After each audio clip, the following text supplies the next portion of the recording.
హైదరాబాద్లో హైటెక్ వ్యభిచారం, మహానగరంలో వ్యభిచార ముఠా గుట్టురట్టు, నగరంలో నయా దందా, భాగ్యనగరంలో భారీ సెక్స్ రాకెట్, పైకి మసాజ్ సెంటర్ కానీ లోపల మ్యాటర్ వేరే, హైదరాబాద్ గల్లీల్లో గలీజ్ దందా, ఇలా రకరకాల వార్తలు ఇప్పటి వరకు ఎన్నో విని ఉంటారు. ఏమైంది ఈ నగరానికి, ఎందుకు ఇలా మారిపోతుంది, ఎటుపోతోంది సమాజం అనే ప్రశ్నలు ఏదో ఒక సమయంలో అందరికీ తలెత్తే ఉంటాయి.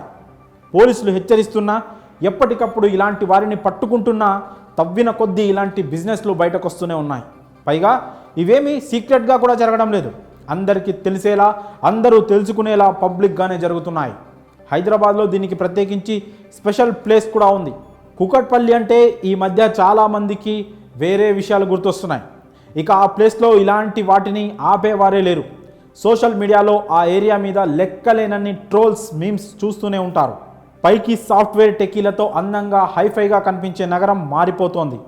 కళ్లకు కనిపించని కామాంధులతో, వ్యభిచార ముఠాలతో సిటీ నిండిపోతోంది. సెలూన్లు, స్పా సెంటర్ల ముసుగులో చీకటి యవ్వారాలు నడుస్తున్న భాగోతాలు చాలానే బయటపడుతున్నాయి. హైదరాబాద్లో దాదాపు ఎక్కడ చూసినా మెన్ అండ్ విమెన్ పార్లర్లు కనిపిస్తూనే ఉంటాయి. మంచి రిచ్ లుక్, అద్భుతమైన యాంబియన్స్, సరదాగా రిలాక్స్ అవ్వచ్చునని లోపలికి వెళ్ళారా, ఇక మీ పని అయిపోయినట్లే. ఇటీవల కేపీహెచ్బి పరిధిలోని రోడ్ నెంబర్ 4లో ఇలా స్పా సెంటర్ల ముసుగులో వ్యభిచారం చేస్తున్న వారిని పోలీసులు పట్టుకున్నారు. ఇంకోవైపు చందానగర్ పోలీస్ స్టేషన్ పరిధిలో కొందరు ఏకంగా స్పా సెంటర్ ముసుగులో వ్యభిచార గృహాన్ని నిర్వహిస్తున్నారు. ఈ దందా చేస్తున్న 4 యువతులను పోలీసులు అదుపులోకి తీసుకున్నారు. ఇలాంటి అసాంఘిక కార్యక్రమాలకు పాల్పడితే కఠిన చర్యలు తీసుకుంటామని పోలీసులు హెచ్చరించారు. అయినా సరే ఇలాంటి వ్యవహారాలు మాత్రం చాటుగా కొనసాగుతూనే ఉన్నాయి. కూపీ లాగితే కుప్పలు తెప్పలుగా బయటకు వస్తూనే ఉన్నాయి. ఇలా స్పా సెంటర్స్లో మాత్రమే ఈ బిజినెస్లు చేస్తారనుకుంటే పొరపాటే.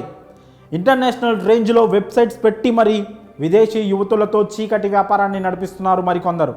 ఇక అమ్మాయిలను ఏదో ఒక విధంగా ట్రాప్ చేసి దందాలు చేసి వారి సంఖ్య కోకొల్లలు. అందమైన అమ్మాయిలే ఆ కిలాడీల టార్గెట్. ఉద్యోగాల పేరిట ఎరవేస్తున్నారు.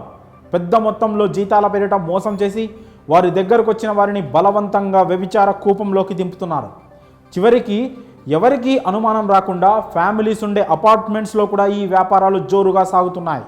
ఇలా హైదరాబాద్లో ఈ ఏరియా ఆ ఏరియా అని లేకుండా అన్ని చోట్ల యథేచ్ఛంగా వ్యభిచారం జరుగుతోంది. పైకి కనిపించేది 3-4 దాని వెనుక ఉండేది మాత్రం బడాబాబులే. పోలీసులు వీటిపై ఎప్పటికప్పుడు కఠిన చర్యలు తీసుకుంటున్నారు. అయినా సరే ఇలాంటి వ్యాపారాలకు అడ్డు అదుపు లేకుండా పోతోంది.